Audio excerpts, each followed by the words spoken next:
Hey there, Mike Robbins here, and I'm really excited to talk to you about my brand new book that just came out, Nothing Changes Until You Do. Here it is. Feeling really excited about it. I'm feeling really grateful that it's out and everything that's gone into it. I'm feeling, a bit nervous and vulnerable as I put it out into the world. But I wanted to share a couple things about the book, but just about the process of it that might relate to you. And the first thing is, the biggest lesson that I learned writing this book, it's my first book in 5 years, and I was resistant, hesitant, nervous about writing another book because I'd had some challenges with my first two experiences, particularly my second one. And after that second experience, when I wrote Be Yourself, Everyone Else Has Already Taken, and it came out, I was pretty exhausted and also just sort of frustrated and thought, man, that whole process of writing a book and promoting a book, it's really hard.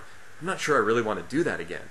And as I reflected on it going into this experience, again, I was nervous, I was hesitant, I was a little unsure, how's it going to go? But I learned something very important this time around, that writing a book and even promoting a book, they're actually pretty easy.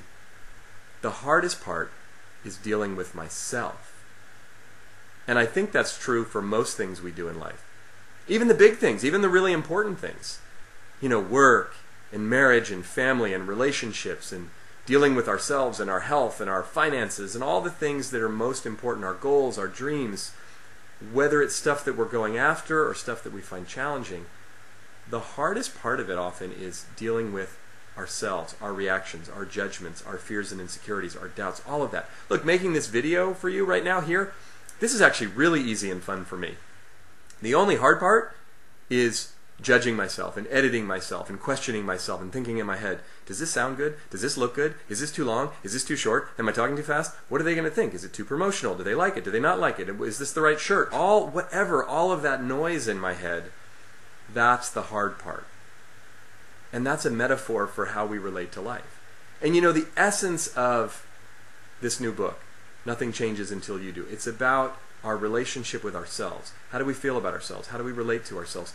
There's a story in the book that you may have heard me share before, but it's a really poignant story, and I think it sort of sums up the essence of the message of the book, and that is, my wife and I, Michelle and I, have two girls, as you may know. Samantha's 8 and Rosie's 5, or 5.5, as she'll tell you, right? And I play this game with my girls, and I've been doing it for a few years. I don't even remember exactly how it started, but here's how the game goes. I'll say to the girls, I try to do this every day. I don't get to it every day, but I'll ask them a question. I'll say, hey, Samantha, how much does Daddy love you? And here's what she says in response. Here's what she does. She raises her hand all the way. She says, this much. It's pretty cute, right? And I say, that's right. And then I ask her a really important question to follow that up. I say, and how come Daddy loves you so much? To which they each respond whenever I ask that question, because I'm me.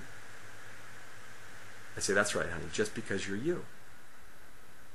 And I do it for them because I want them to get that message, that I love them no matter what. Not just because they're cute, not just when they listen, not just when they score a goal in the soccer game or whatever.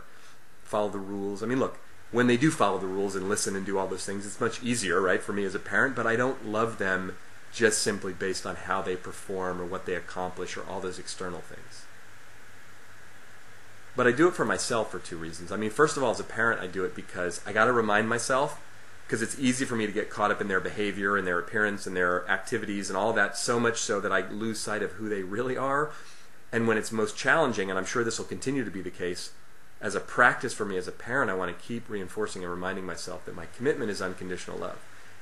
But on a personal level for me, this is probably the most important reason that I do it, is to remind myself, that little boy in me, that adolescent teenage boy in me, and even the 40-year-old man that I am now, who, even though I know better, has to constantly be reminded that I'm not simply just a series of accomplishments or failures.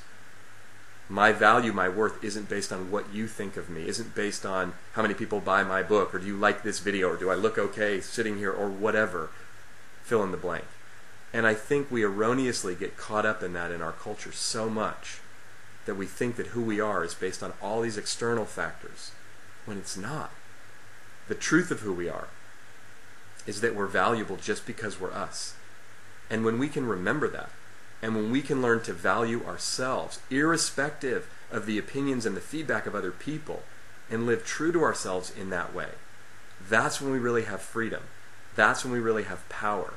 And when we remember that nothing in our external world can change until we change, but that we do that in a loving, compassionate, and accepting way, that's real transformation. And that's what this new book is all about.